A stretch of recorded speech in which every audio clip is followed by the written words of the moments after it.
ప్రతి పేదవాడి గుండెల్లో గుడి కట్టుకున్నట్టుగా ఆ పేదవాడికి నేను ఈ మంచి చేశాను, ఈ మంచి స్కీము తెచ్చాను, దీన్ని చూసి నాకు ఓటు వేయండి అని చెప్పి ఏ రోజు అనడు ఈ పెద్ద మనిషి చంద్రబాబు నాయుడు గారు.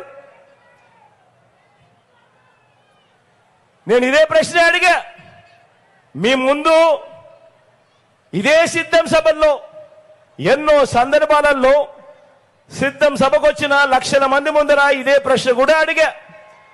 పోనీ దీనికైనా సమాధానం చెబుతాడా అని అంటే దీనికి చెప్పడు, నాకైతే చెప్పడు, కనీసం మీకైనా చెప్పాడా అని అడుగుతా ఉన్నాను. ఎలా అబ్బా రెండు చేతులు పైకెత్తారు, ఇలా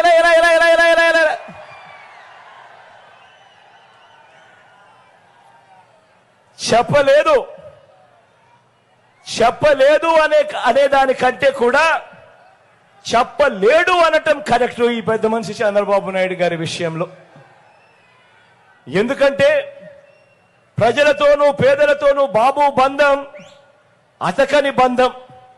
అందుకే నోటికి ఆయన ఫెవికాల్ వేసుకుంటాడు, నోటికి ఫెవిక్విక్ పూసుకుంటాడు, పూసుకొని నోరు మూసుకుంటాడు.